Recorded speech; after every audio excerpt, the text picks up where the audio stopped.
Students, very good morning to all of you. Myself Suresh Kumar, teacher in zone Kralpura and district Kupwara. Students, today we are going to do 12th chapter of class 8 mathematics, and the name of the chapter is direct and inverse proportion. We have already done question number 1 of exercise 12.2 of this direct and inverse proportion. Today we will continue with question number 2 from question number 2 onwards. तो चलिए शुरू करते हैं आज की अपनी exercise direct and inverse proportion exercise 12.2 question number 2। तो question number 2 देखो क्या कहता है। In a television game show, the prize money of rupees 1 lakh is to be divided equally amongst the winners.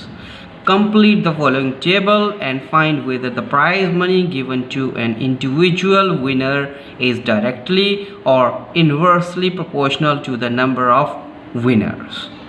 Question मैं लिखूंगा, उसके बाद इसको सॉल्व करूंगा। कहता है in a television game show,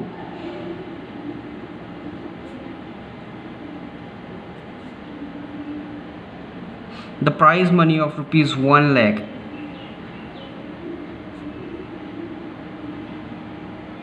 the prize money of rupees 1 lakh is to be divided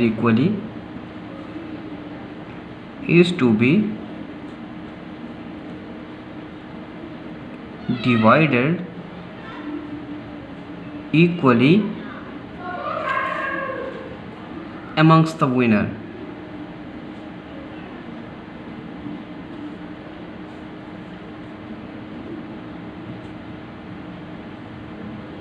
Amongst the winners. Complete the following table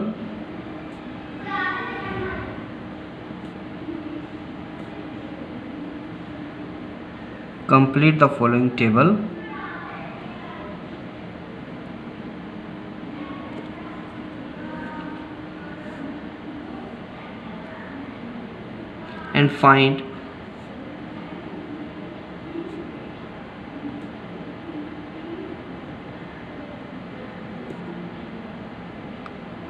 whether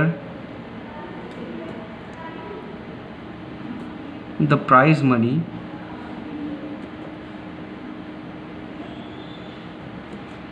is directly proportional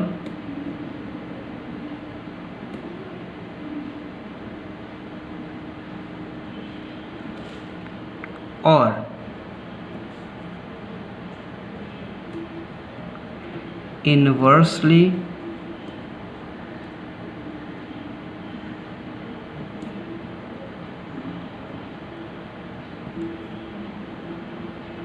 proportional to the number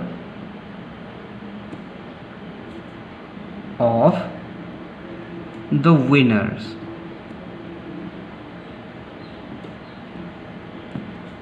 table जो हमको बना के दे के रखा हुआ है वो कुछ इस तरीके से है।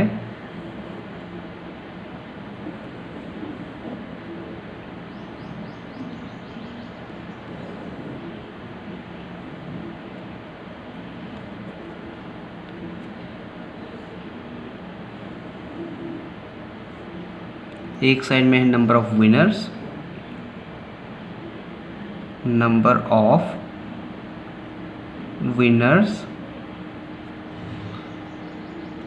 और दूसरी साइड में है प्राइज फॉर ईच विनर या फिर prize money for each winner, prize for each winner, जो कि हमको रुपीज़ में दे के रखी हुई है। ठीक है। ये क्वांटिटी x और ये क्वांटिटी फिर y कहलाएगी।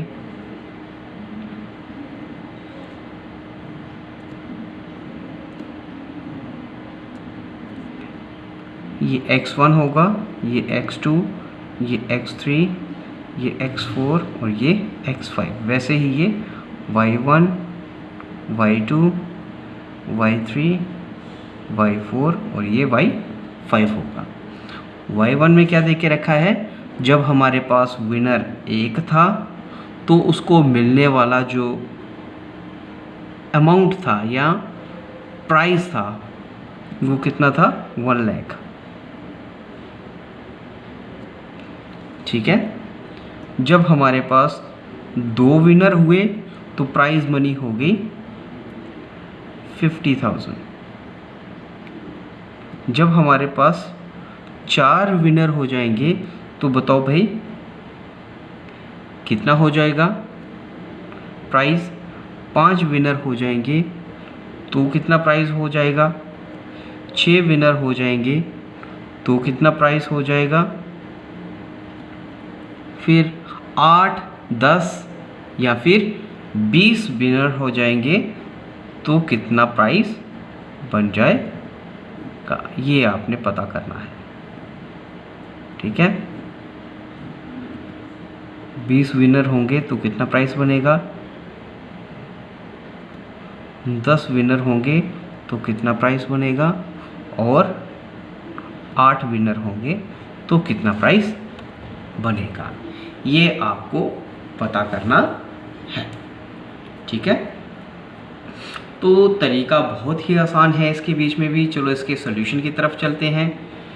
सॉल्यूशन में अगर मैं यहाँ पर x और y को कंपेयर करता हूँ तो आप देख रहे हो कि जैसे ही जो x है वो 2 गुना बढ़ता है तो y जो है उसी 2 के साथ में डिवाइड भी हो जाता है।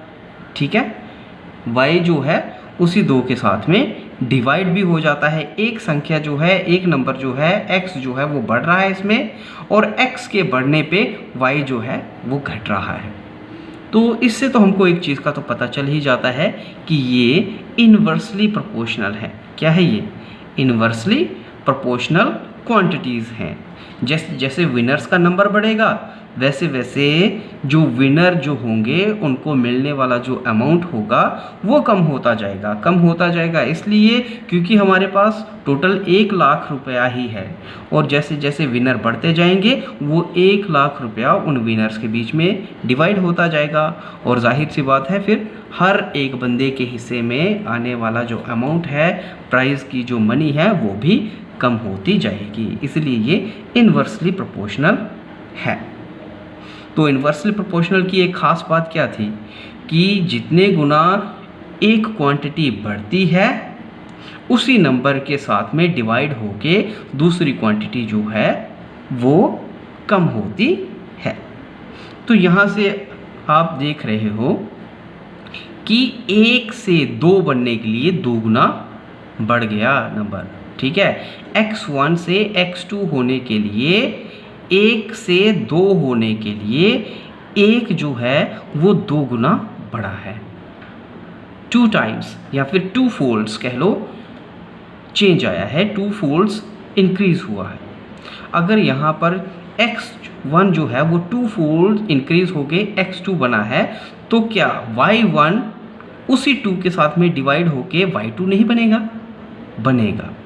ठीक है। इसीलिए तो 1 लाख डिवाइडेड बाय 2 तो हमारे पास 50,000 आया था कि नहीं आया था। वैसे ही जब हमारे पास 1 से यानी कि x1 से x3 में तब्दील होगा, यानी कि 1 गुना से 4 गुना विनर हो जाएंगे, तो कितना फ़र्क हो रहा है, 1 से 4 होने के लिए 4 गुना का फ़र्क आ रहा है। 4 फोल्ड्स इंक्रीज़ हो रहा है नंबर, या फिर 4 टाइम्स नंबर जो है इंक्रीज़ हो रहा है फ्रॉम x1 टू x3, तभी तो ये 1 से 4 बना है। तो 4 टाइम या 4 फोल्ड्स इंक्रीज़ हुआ। तो बताओ भाई, अगर x1 x3 में तब्दील होने के लिए 4 फोल्ड इंक्रीज हुआ तो y1 y3 में तब्दील होने के लिए क्या उसी 4 के साथ में डिवाइड नहीं होगा? क्या होगा? ठीक है, क्या हो जाएगा? उसी 4 के साथ में वो डिवाइड होगा।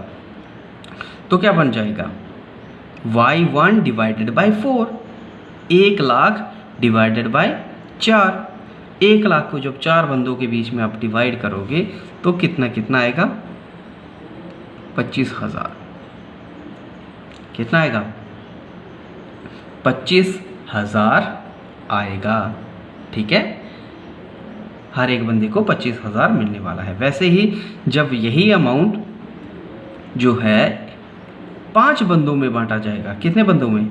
5 बंदों में बांटा जाएगा तो कितना कितना आएगा? क्योंकि यहाँ पर 5 फोल्ड इंक्रीज हुआ है तब जाके वो x4 बना है। ठीक है, x1 जो है वो 5 फोल्ड इंक्रीज हुआ है तब जाके वो क्या बन गया? 5 बन रहा है। x4 इक्वल टू 5 बन रहा है, 5 फोल्ड इंक्रीज हुआ। तो अगर यहाँ पर 5 फोल्ड इंक्रीज हो रहा है तो क्या y1 y4 में तब्दील होने के लिए उसी 5 फोल्ड के साथ में डिवाइड नहीं होगा? होगा। क्या बन जाएगा? 1 lakh divided by 5, 1 lakh divided by 5। 1 lakh को जब आप 5 के साथ डिवाइड करोगे तो कितना आएगा? 20,000। कितना आएगा? 20,000। कितना आ जाएगा? 20,000 आएगा हर एक बंदे के हिस्से में। वैसे ही जब x1 x5 में तब्दील होने के लिए 6 गुना बढ़ रहा है, 6 टाइम या 6 फोल्ड इंक्रीज हो रहा है, वैसे ही y1 y5 में तब्दील होने के लिए उसी नंबर ऑफ टाइम्स के साथ में या नंबर ऑफ फोल्ड्स के साथ में डिवाइड होगा। तो 6 गुना यहाँ पर बढ़ा था, उसी 6 के साथ में ये 1 लाख जो है या y1 जो है वो डिवाइड हो करके y5 को बनाएगा। तो कर लो, 1 लाख को 6 के साथ में डिवाइड करोगे तो कितना आएगा? मैं इधर रफ में करने जा रहा हूँ, साइड में यहाँ करूँगा मैं। 1 लाख, ठीक है, डिवाइडेड बाय 6 कितना आएगा?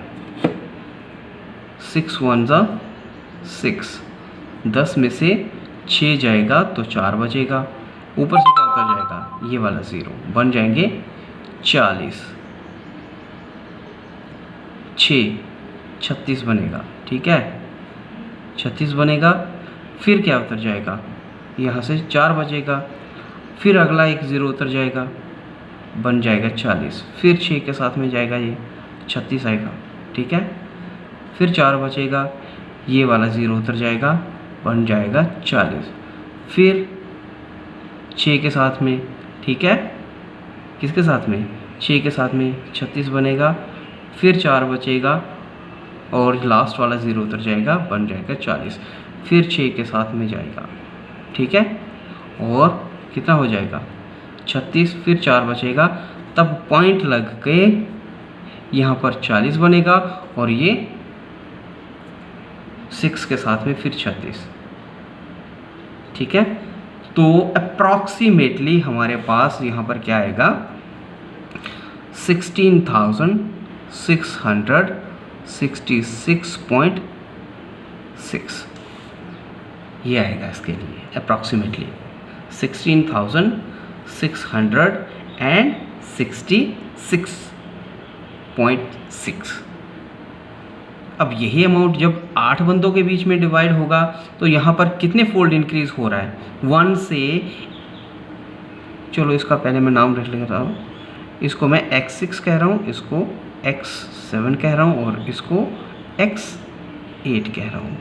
वैसे ही ये क्या बन जाएगा? y6 y7 और ये y8 बन जाएगा। तो अब यहाँ पर x1 से x6 में तब्दील होने के लिए, मतलब 1 से 8 बनने के लिए 8 गुना यानी 8 टाइम इंक्रीज हो रहा है, 8 फोल्ड्स इंक्रीज हो रहा है। वैसे ही क्या हो जाएगा, y1 जो है वो y6 में तब्दील होने के लिए उसी 8 के साथ में या उसी नंबर ऑफ फोल्ड्स के साथ में डिवाइड हो जाएगा, तो हमारे पास y6 आ जाएगा।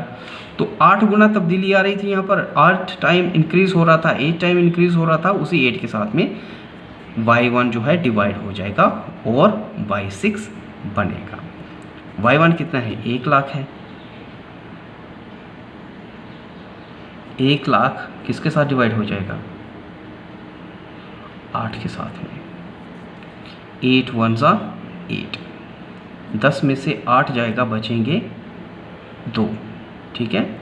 ऊपर से क्या होता जाएगा, ये वाला 0 बन जाएंगे 20, ठीक है। 8 2 ज़ा 16, बचेंगे कितने, 4। आगे कौन सा 0 उतर जाएगा, ये वाला 0, 40 बन जाएंगे। 8 5 ज़ा 40 होता है, 8 5 ज़ा 40 होता है, यानी कि यहाँ तक तो ख़त्म हो गया है। बचे कितने हैं, 2 0, तो 2 0 आप ऐसे ही लगा लो, ठीक है। 2 0 आप ऐसे ही लगा लो, इसके साथ में बन जाता है 12,500। कितना बन जाता है, 12,500 बन जाता है, ठीक है। तो जब हम 1 लाख को 8 लोगों के बीच में डिवाइड करेंगे तो हर एक बंदे को जो आने वाला अमाउंट है वो हो जाएगा 12,500, 12,500 हो जाएगा, ठीक है। जब हमारे पास हो जाएंगे तब हमारे पास हर एक बंदे को मिलने वाला जो अमाउंट होगा वो कितना हो जाएगा। तो देखो यहाँ पर कितने गुना इंक्रीज़ आ रहा है, x1 जब x7 में तब्दील हो रहा है, 1 जो है जब 10 में तब्दील हो रहा है तो 10 गुना का फ़र्क आ रहा है। वैसे ही y1 जो है जब y7 में तब्दील होगा तो वो उसी 10 के साथ में डिवाइड होगा, तो कितना बन जाएगा, कर लो हमारे पास 1 लाख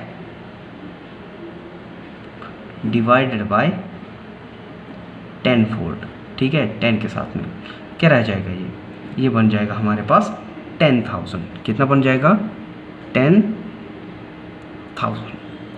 तो जब 10 विनर होंगे, हर एक विनर को मिलने वाला जो अमाउंट होगा वो 10,000 हो जाएगा। और दूसरा, जब हमारे पास 20 विनर हो जाएंगे, यानी कि x1 जो है x8 में तब्दील हो रहा है तो 20 गुना का फ़र्क आ रहा है। वैसे ही y1 जो है y8 में तब्दील होगा तो क्या होगा, y1 उसी 20 के साथ में, उसी नंबर ऑफ फोल्ड्स के साथ में डिवाइड हो करके y8 बना देगा। y1 जो है वो y8 में तब्दील हो जाएगा। तो क्या आ जाएगा, सीधी सी बात है, 10 था तो ठीक है, 10 गुना फ़र्क आया। जब हमारे पास विनर्स जो थे वो 10 थे तो हर एक विनर को मिलने वाला अमाउंट था 10,000।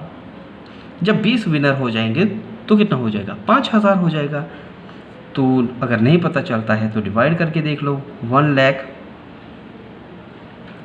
डिवाइडेड बाय 20, 0 0 और 2 1 ज़ा 2, 2 2 ज़ा 4, 2 5 ज़ा 10, 2 5 ज़ा 10 और साथ में ये 3 बचे हुए 0, 1 2 3, तो 5,000। तो यहाँ पर क्या आएगा, 5,000 आएगा। जब विनर जो हैं 20 हो जाएंगे तो हर एक विनर के हिस्से में आने वाला जो अमाउंट है वो कितना हो जाएगा, 5,000, ठीक है। और ये सॉल्यूशन भी है, ये सॉल्यूशन नंबर 2 भी है। टेबल के बीच में ही मैंने इस सॉल्यूशन को निकाल दिया। अगर आप ऐसे नहीं करना चाहते हैं तो आप इनडायरेक्ट पोर्शन का जो फार्मूला है उसको लगाकर भी आप कर सकते थे, लेकिन वो लंबा हो जाता। ये तो हमको सीधा सीधा हमको पता चल रहा है इसके बीच में कि कितने गुना एक नंबर के बीच में फ़र्क आ रहा है, तो उसी गुना वाले नंबर के साथ में हम दूसरे को डिवाइड कर रहे हैं तो दूसरे की वैल्यू निकल जाती है। लेकिन अगर आप ऐसा नहीं करना चाहते हैं तो आप ऐसा भी कर सकते थे।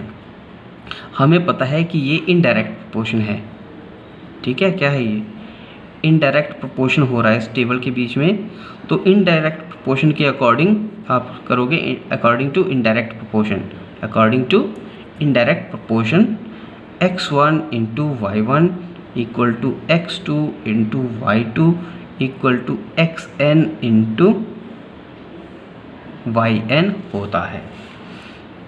तो इसका मतलब ये हो गया कि इस टेबल के बीच में जहाँ मर्जी आप चले जाओगे x इंटू वाई की वैल्यू सेम रहेगी, मतलब x1 into y1 equal to x2 into y2 equal to x3 into y3 equal to x4 into y4 equal to x5 into y5 equal to x6 into y6 equal to x7 into y7 equal to x8 into y8 होने वाला है।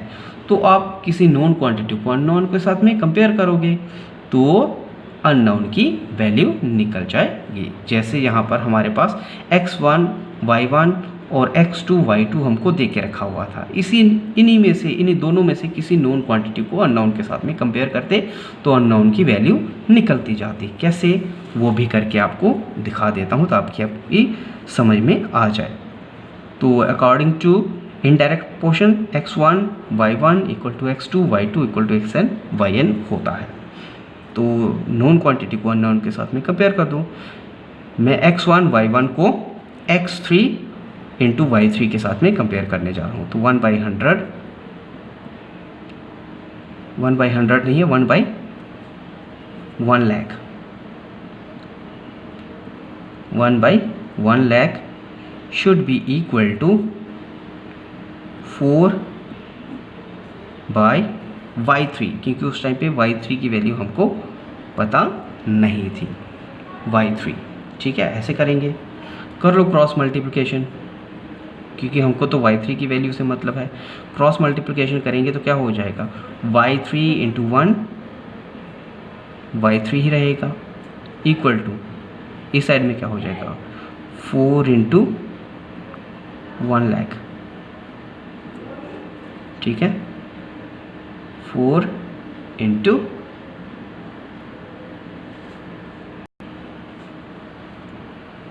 तो चलते हैं according to indirect proportion. Indirect proportion के according क्या होना चाहिए था, x1 into y1 equal to x2 into y2 equal to xn into yn के बराबर होना चाहिए था। मतलब x इंटू y की जो वैल्यू है वो पूरे टेबल के बीच में कांस्टेंट हो रहेगी। तो मैं किसी अननोन क्वांटिटी को नॉन क्वांटिटी के साथ में कंपेयर करके निकाल सकता हूँ।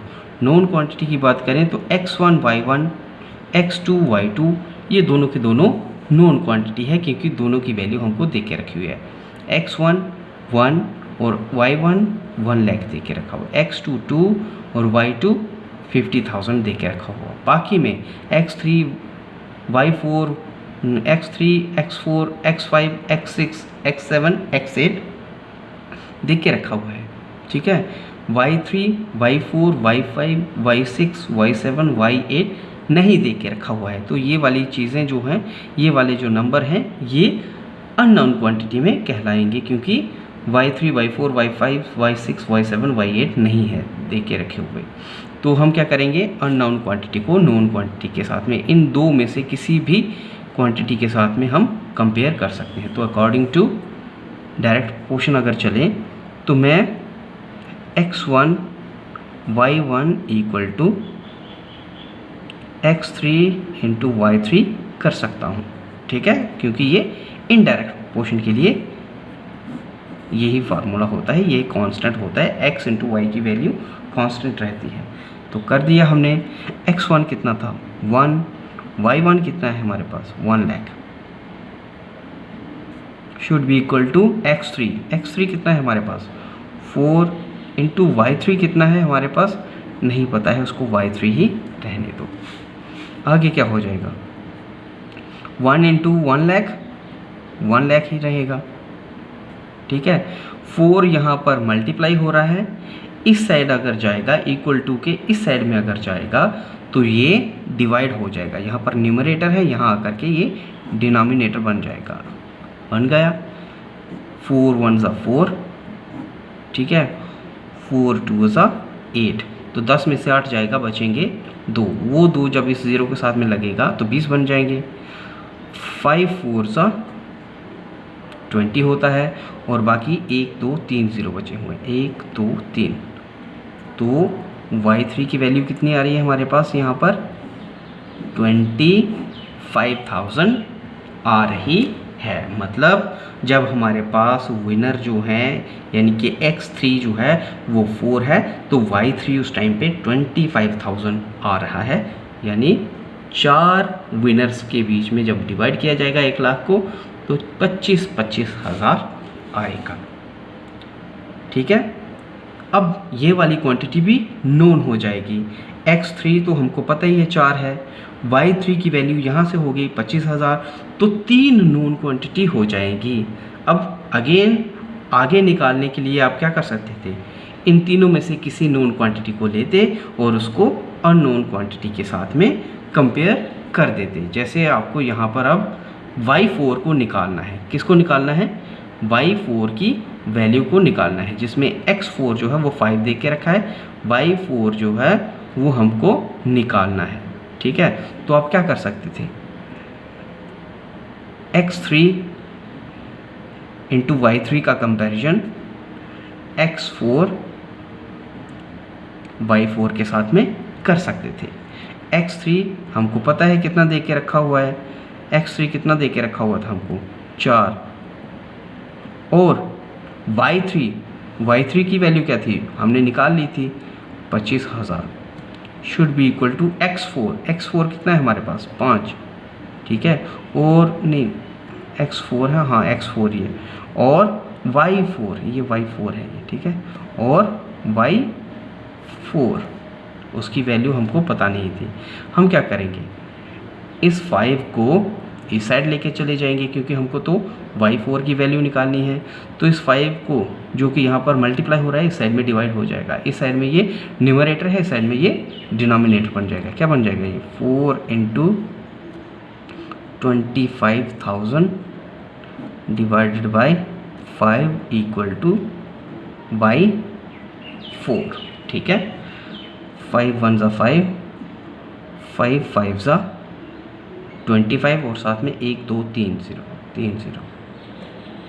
क्या बन जाएगा 4 इंटू 5,000, तो ये बन जाएगा 4 इंटू 5,000 क्या होता है 20। ठीक है, 20,000 बन जाएगा।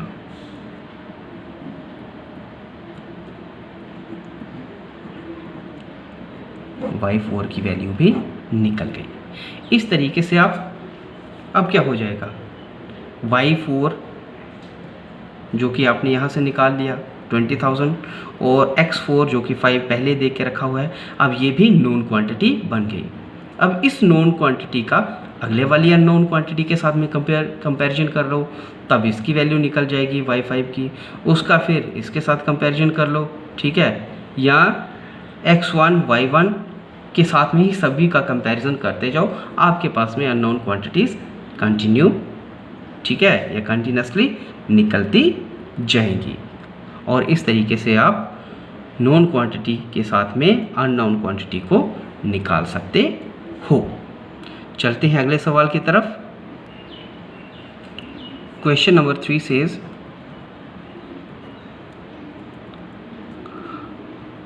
Rahim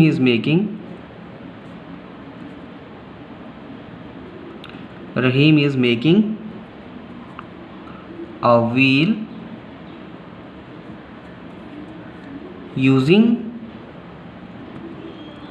using spokes.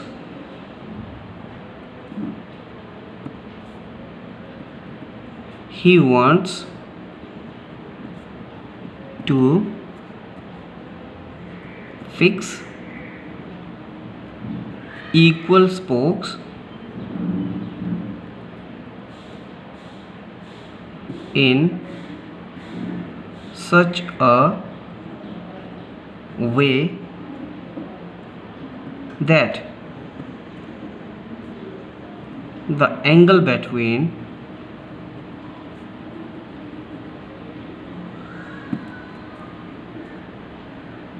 any pair of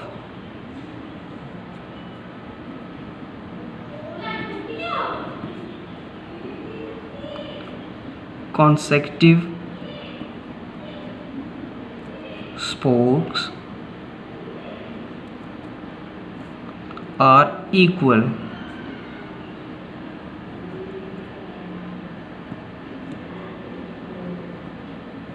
Help him by completing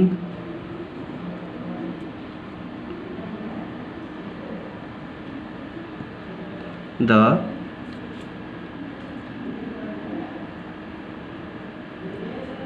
following table.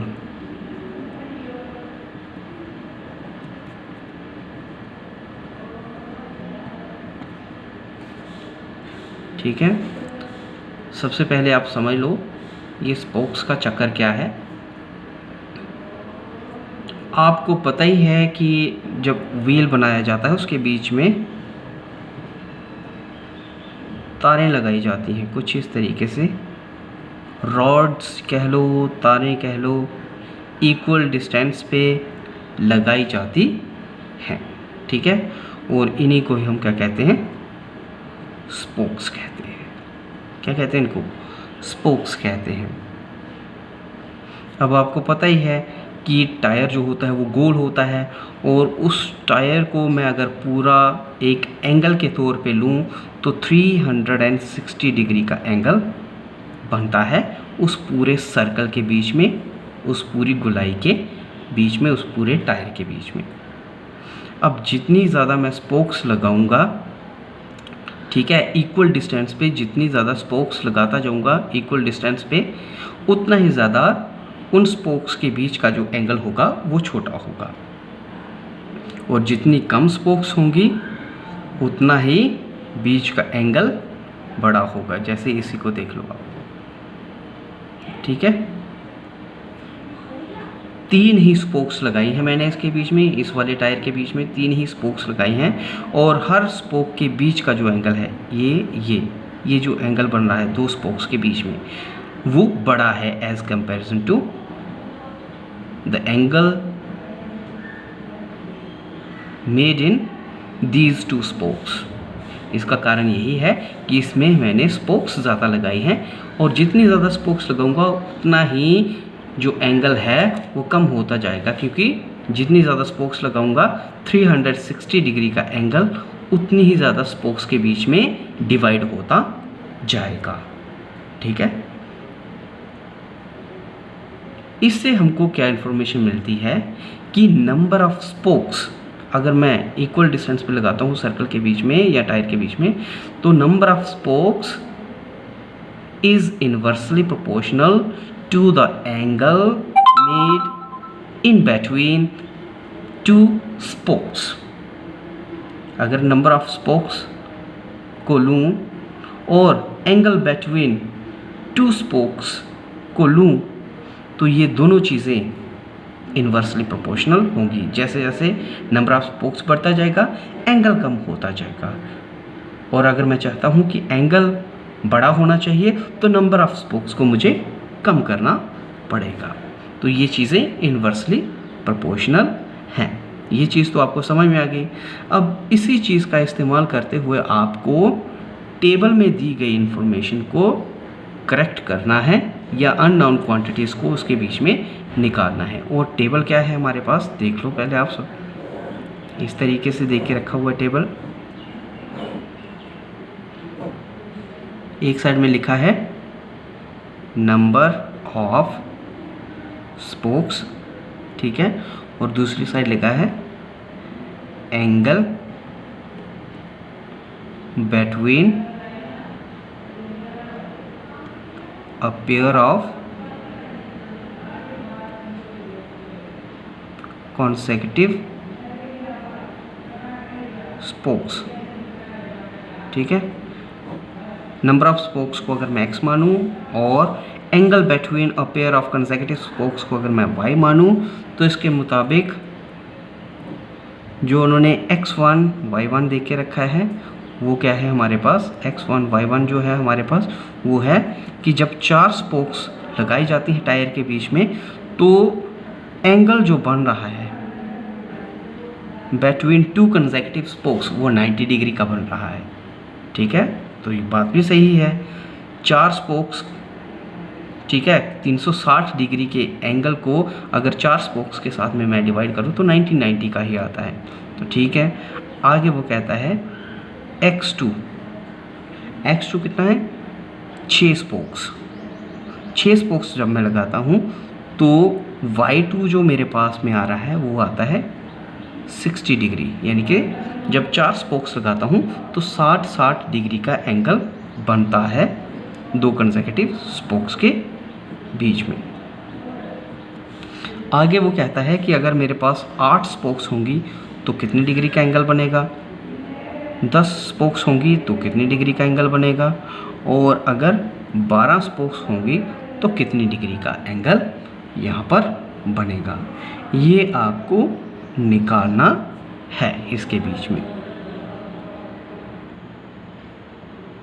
तो सबसे पहले मैं अननोन क्वांटिटीज़ की वैल्यू को निकाल लूँगा, इस टेबल को कंप्लीट करूँगा, और उसके बाद इससे रिलेटेड जो सवाल हैं उनको मैं सॉल्व करूँगा। ठीक है, तो यहीं से ही सोल्यूशन आपको मान लो उसका, कहाँ से, यहीं से ही इसका सोल्यूशन नंबर 3 मान लो, यहीं से, इसी टेबल से ही हमारा सोल्यूशन होगा, क्योंकि जैसे मैं सोल्यूशन लिखूँगा उसके लिए भी मुझे यही टेबल बनाना है, तो मैं यहीं से कर रहा हूँ उसके सोल्यूशन को भी। तो ये सोल्यूशन नंबर 3 है क्वेश्चन नंबर 3 का। सबसे पहले मैं इनमें से अननोन क्वांटिटीज़ को ढूंढ लेता हूँ और फिर question wise, part wise, question के पार्ट 1, पार्ट 2, पार्ट 3 को मैं करता जाऊँगा। सबसे पहले इसके वैल्यू को ही निकाल लेता हूँ। तो क्योंकि ये इनडायरेक्ट प्रोपोर्शन में है तो मुझे पता है अकॉर्डिंग टू इनडायरेक्ट प्रोपोर्शन क्या होना चाहिए, x1 y1 equal to x2 y2 equal to x3 into y3 equal to xn yn के बराबर होना चाहिए। तो अननोन क्वांटिटी की वैल्यू कैसे निकाली जाती है, नोन क्वांटिटी के साथ कंपेयर करके। तो चाहे x1 y1 के साथ में मैं x3, इसको मैं क्या मानूंगा, x3, ये x4 और ये x5, ये y3, ये y4 और ये y5।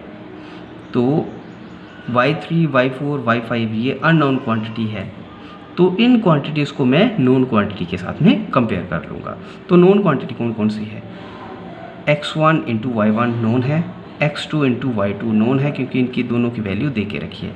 अननोन कौन सी है, x3 y3 अननोन है क्योंकि x3 तो है y3 नहीं है। x4 y4 अननोन है क्योंकि x3 तो है y4 नहीं है। x5 y5, इसमें x5 तो है y5 नहीं है, ये अननोन है। तो नोन क्वांटिटी के साथ में अननोन क्वांटिटी का कंपैरिजन। तो according to indirect proportion x1 into y1 equal to x2 into y2 equal to x3 into y3 equal to xn yn होता है। तो कर लो, इसमें नोन कौन सी है, नोन है हमारे पास 4/90, ठीक है। 4/90 जो है ये नोन क्वांटिटी है कि नहीं। लेकिन फार्मूले के मुताबिक मुझे ऐसे थोड़ी ना लिखना है, मुझे तो लिखना है x1 इंटू y1 क्योंकि ये चीज़ है इसमें कांस्टेंट।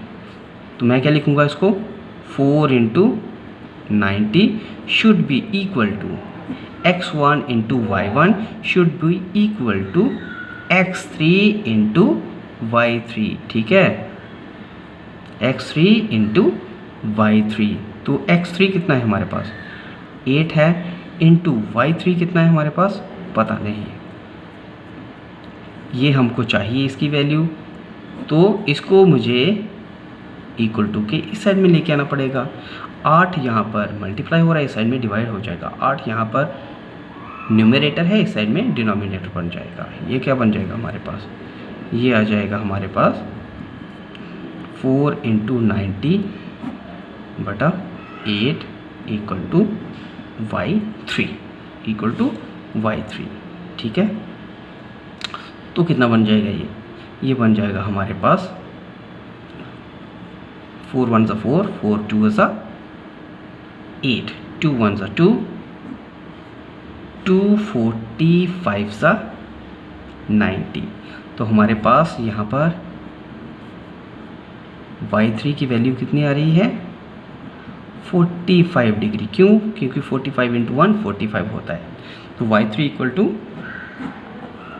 45 डिग्री आ रहा है। तो मैं यहाँ पर इसको 45 डिग्री लिख सकता हूँ। मतलब जब 8 स्पोक्स होंगी तो 45 डिग्री का एंगल बनेगा उनके बीच में।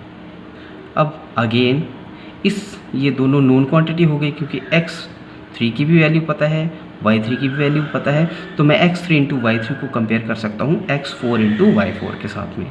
ठीक है, अब क्या कर रहा हूँ, x3 into y3 equal to x4 into y4 करूँगा। तो क्या बन जाएगा ये हमारे पास? ये बन जाएगा मेरे पास 8 into 45 equal to 10 into y4। Again y4 तो मुझे चाहिए, इसीलिए 10 को मुझे इक्वल टू के साइड में लेके आना पड़ेगा। ये बन जाएगा मेरे पास 8 इंटू 45 बाई 10, क्योंकि यहाँ पर मल्टीप्लाई हो रहा था, इधर आके डिवाइड हो जाएगा। यहाँ न्यूमरेटर है, यहाँ डिनोमिनेटर बन जाएगा। तो ये बन जाएगा हमारे पास y4 equal to 8 into 45 by 10। Divide करके देख लो अब, 2 4 8 होता है और 5 2 10 होता है। 5 1 5 और 5 9 45 होता है। और यहाँ से y4 कितना निकल रहा है? y4 निकल रहा है 9 इंटू 4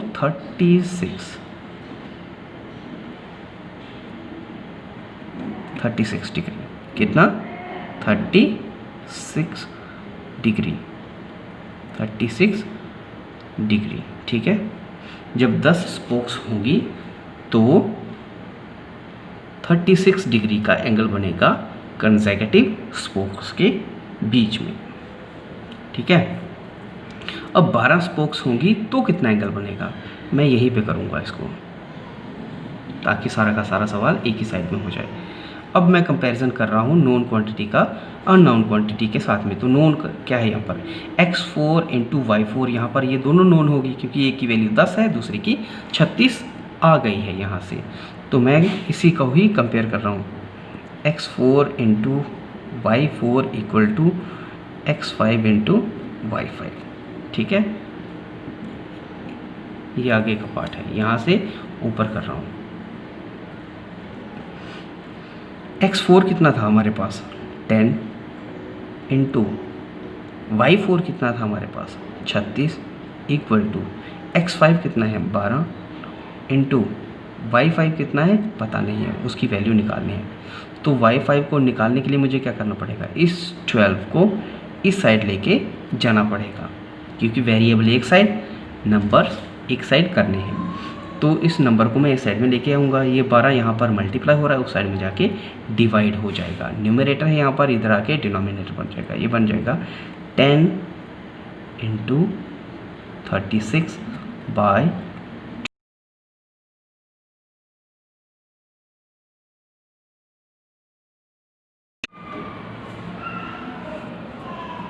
12। तो देखो 12 1 12, 12 3 36 होता है। अब क्या बचा हमारे पास? y5 की जो वैल्यू आ रही है दैट इज़ 10 इंटू 3, जो कि इक्वल टू होती है 30 के। ठीक है, इक्वल टू होती है 30 के। मतलब ये हुआ कि जब हमारे पास उस सर्कल के बीच में, उस व्हील के बीच में 12 स्पोक्स होंगी, तो कंसेक्यूटिव स्पोक्स के अंदर जो एंगल बनेगा that will be 30 degree. That will be 30 degree. ठीक है, अब इसी से रिलेटेड आगे जो सवाल है जो आपसे पूछा गया है that is number 1, are the number of spokes and angle formed between the pair of consecutive spokes in inverse proportion। तो हम इसके लिए लिखेंगे यहाँ पर, ठीक है। फर्स्ट पार्ट में क्या पूछा है इसमें, इसी के क्वेश्चन नंबर 3 के फर्स्ट पार्ट में, क्वेश्चन नंबर 3 के फर्स्ट पार्ट में आपसे क्या पूछा है, are the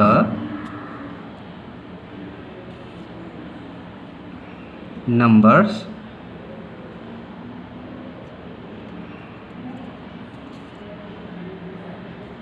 of spokes and the angle formed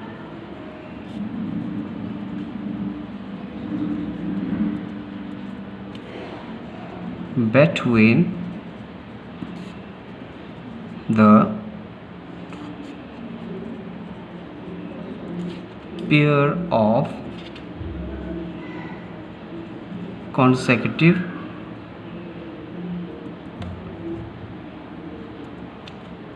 spokes in inverse proportion, मतलब जो नंबर ऑफ स्पोक्स है और जो एंगल फॉर्म हो रहा है पेयर ऑफ कंसेक्यूटिव स्पोक्स के बीच में, क्या वो इनवर्स प्रोपोर्शन में है। तो हम इसके लिए लिखेंगे फर्स्ट पार्ट के लिए, yes they are in inverse proportion, inverse proportion में है ये, ठीक है। फर्स्ट पार्ट के लिए ये आएगा। सेकंड पार्ट देखो आपसे क्या पूछा है इसी का। सेकंड पार्ट में आपसे पूछा गया है calculate the angle between a pair of consecutive spokes on a wheel with 15 spokes. क्या है, find the angle between a pair of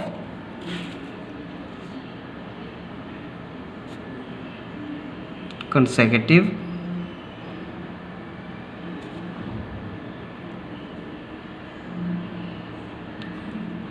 spokes on a wheel with 15 spokes। कहता है कि अगर स्पोक्स जो हैं वो 15 हैं तो बताओ भाई एंगल कितना होगा, ठीक है, कितना एंगल आएगा वो आपको बताना है। तो इसके लिए भी हम क्या करेंगे, इसी टेबल को पकड़ लो, इसी टेबल को थोड़ा सा आगे बढ़ा लो, ठीक है। इसको ले लो x6 और ये x, ये y6। कहता है कि अगर 15 स्पोक्स हैं तो बताओ भाई तब एंगल कितना आएगा, ठीक है। तो कर लेते हैं इसी के ऊपर, क्योंकि ये इनडायरेक्ट प्रोपोर्शन में है तो हमें पता है x1 into y1 equal to x6 into y6 होगा, ठीक है, क्योंकि ये इनडायरेक्ट प्रोपोर्शन है। ये भी लिख लेंगे क्योंकि ये इनडायरेक्ट प्रोपोर्शन है। तो x1 y1 कितना था हमारे पास, 4 इंटू 90 इक्वल टू x6 कितना है 15 और y6 कितना है वो हमको पता नहीं है, वही तो हमको निकालना है। तो ये बन जाएगा हमारे पास 15 जो यहाँ पर है, जब इक्वल टू के साइड में जाएंगे तो डिनोमिनेटर बन जाएगा, क्योंकि यहाँ पर ये न्यूमरेटर है, यहाँ पर मल्टीप्लाई हो रहा है, उस साइड में जाकर के ये डिनोमिनेटर बन जाएगा। ये बन जाएगा 4 into 90 by 15 equal to y6 equal to y6। किसके साथ चला जाएगा, ये 15 के साथ चला जाएगा। 15 1 ज़ा 15, 15 6 ज़ा 90 होता है, ठीक है, 15 6 ज़ा 90 होता है। और यहाँ पर y6 की वैल्यू क्या आएगी, 4 इंटू 6 जो कि होती है 24।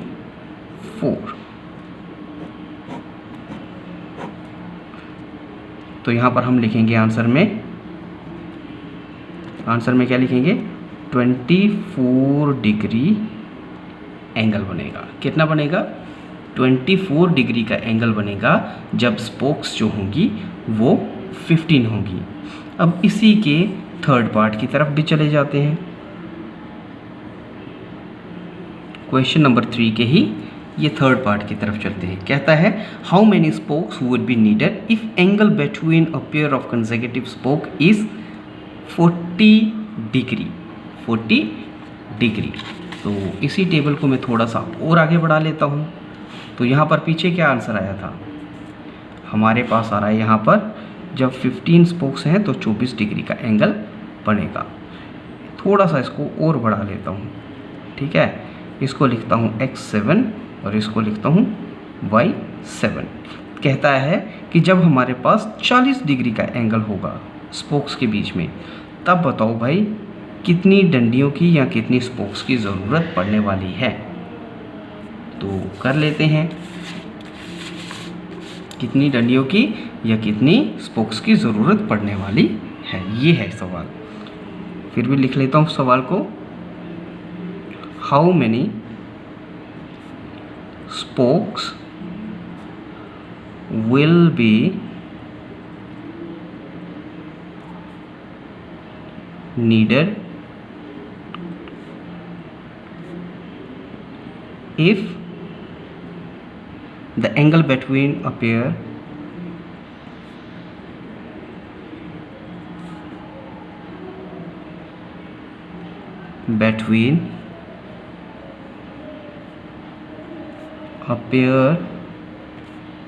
of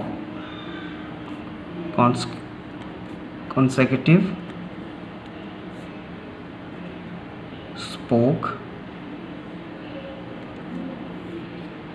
is 40 degree. ये करना है आपको।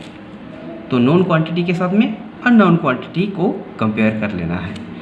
तो फिर से टेबल दिखा रहा हूँ यहाँ पर, x7 इंटू y7 अननोन है क्योंकि इसमें x7 अननोन है। नोन कौन सी है, x6 y6 नोन है, x5 y5 नोन है, x1 y1 तक ये नोन ही है क्योंकि इन सब की वैल्यू हमको पता चली है। तो किसी भी नोन क्वांटिटी के साथ में इसको कंपेयर कर लो। मैं अगेन इसको x1 y1 के साथ में ही कंपेयर कर रहा हूँ। तो क्या करेंगे, x1 y1 equal to x7 y7। क्यों, इनडायरेक्ट प्रोपोर्शन है, इनडायरेक्ट प्रोपोर्शन में यही चलेगा, ठीक है। तो ये बन जाएगा हमारे पास 1 इंटू नहीं 4 है, 4 into 90 should be equal to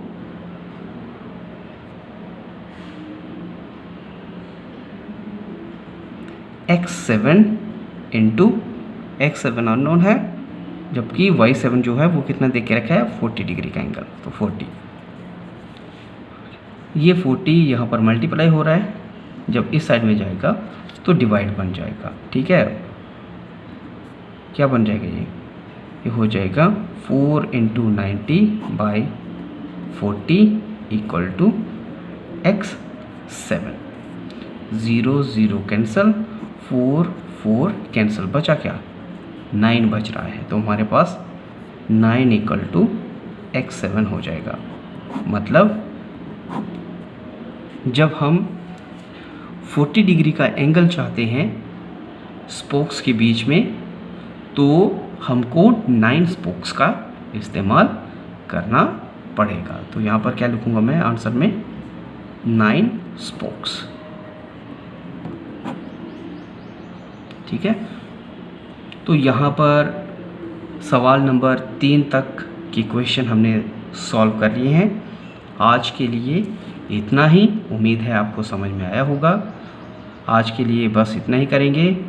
शुक्रिया, कल फिर मिलेंगे। तब तक के लिए आपका बहुत बहुत शुक्रिया। Thank you.